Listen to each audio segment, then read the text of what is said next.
Round 1 po ng Blitz event dito po sa ginaganap na Grand Chess Tour Super United 2024 Rapid and Blitz Croatia. Magkalaban agad Ali Reza at Wesley So. Tinalo ni Ali Reza si Wesley nung nakaraang Super Bet Romania, di ba? Ang tanong, makabawi kaya siya? Ngayong Blitz naman ang laban, si Ali Reza, tingnan nyo yung rating sa Blitz, napakataas. Ano po nangyari? Aba, tingnan nyo po, puti po si Wesley. Nag-D4 po yan. Nag-Knight F6, C4, E6, Knight F3, Bishop B4. Ito po ay Nimso. Ganyan yung laban nila nung rapid event na uwi sa table. Pero si Wesley dito, binago niya approach niya kasi ang tiniran niya doon is E3. Dito po, nag-Queen C2 na siya. Nasinagot ng B6. Tapos nag-E4, ayun.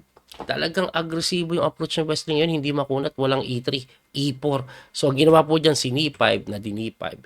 Queen E7, tinirahan lang ng Bishop E2. Bakit po? Kasi pagka-takes dyan, ma-open kasi.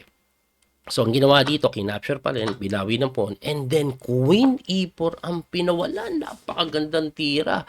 Pag tinex mo yan, may capture doon. Ngayon, may threat pa doon. So, syempre, pag kinain mo, active po yung kabayo, di ba? Kaya ang ginawa ni Wesley, Queen D2 lang, binigay lang po.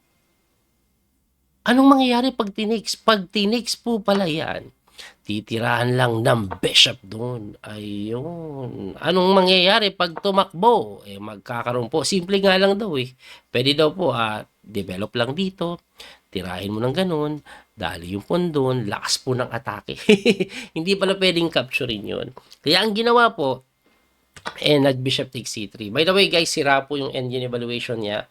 So, hindi po gumagalaw pag actual move ang nangyayari.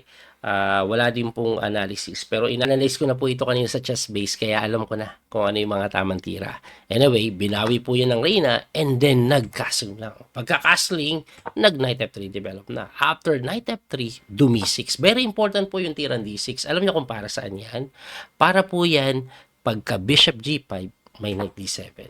Top engine move po lahat yon. So, pagka knight BD7, Wesley So, nag-castling lang. Magtataka kayo, unang tingin kasi coach libre. Pagkatira doon, kulong. Kulong. Pero may magandang tira pala dito si Ali Reza. Ito po yung knight D5 lang. Ayan. So, pagka knight D5, syempre, babawiin mo yan. And then, pwede lang kainin. Ito pong bishop na kung saan hindi nakulong kasi pagka rook E1, may queen B5. So, ito daw po ay equal according sa engine evaluation dun sa chess base. Sira dito patayin ko lang ha. Ayan equal nga lang daw. Pero laging equal yan Gusto niyo malaman bakit? Pakita ko pa. Ayan hindi gumagana po yung engine for some reason sa game na ito. Anyway, ibalik po natin dyan. Ang tinira po, nag-bishop e7. Gumalaw. And then dito, ang tinira ni Wesley, knight move, na hindi daw ganun kaganda yan. Ang tamang tira po kasi daw, dito, tapos dito ka pupunta. Ang ginawa ni Wesley ito, mali. Bakit? Sisipain lang daw. Mapipilitan kang bumalik. Kaso ang tinira dito ni Ali Reza, 1 minute na lang kasi siya, nag-queen lang po sa B4. Na mali.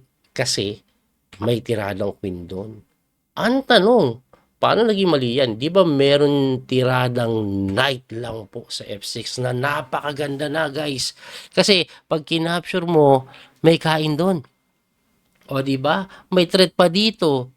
O di ba? So parang ang hirap. Aba, mali kayo diyan. Kasi ito po pala ay lamang na sa white dahil may napakagandang tira si Wesley na tinira niya. A3 lang. Pagka A3, tumakbo, queen dito. Ayan, no? Ang ganda na queen dito May threat pa rin dito, may threat doon. So, hindi mo pa rin makain kasi mati ka sa ilalim. Ang tanong, saan pupunta yung kabayo? Kasi pag umatras yung kabayo mo, baby, aba, mahirapan ka na. May mga ganun na ata, Bishop G4. Sa pupunta Reyna mo, may kain pa doon, may kain pa doon. Ako, napakaraming babagsak na pon. Mukhang losing na si Wesley So dito. Yun ang akala ko nung nagla-livestream ako. Kasi, ito pala ay winning na nga. May napakagandang pinawalan si Wesley. Rook E2, sacrificing the knight. Grabe yun, no? At alam niyo bang hindi po tinex yan? Kasi ang threat pala niyan, if you take the knight, bishop takes f6, hitting the queen, ang matindi, may threat ng mate, hindi mo madepensa ng sabay. Kaya napilitan na lang si Aleresa mag-queen takes d5. Ibig sabihin, binigay na po yung kabayo sa f6 kasi may bishop takes f6 eh. Ayan no, anong depensa ng reyna? Wala. Eh anong depensa ng tore? Wala. May threat na mati doon. So malamang, persalo ka bishop b7. Ayun. Pagka bishop b7, edi kinapture, takes, and then umatras lang ang bishop. One pawn up si Wesley. Winning na to. Pero wag kayong magre-relax kasi may dalawang pass pawn. Anyway, ang kagandahan pa dito, winning na, lamang pa sa oras. Tuloy na lang natin, nag-F6, umatras yan.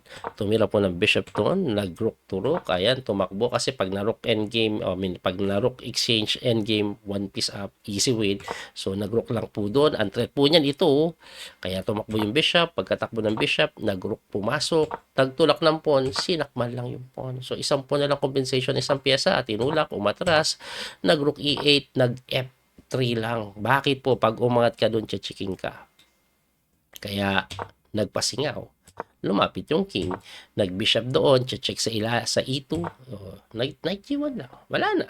At ito po ay namakadali na. Tingnan nyo, dadahan-dahanin na lang ni Wesley so yan.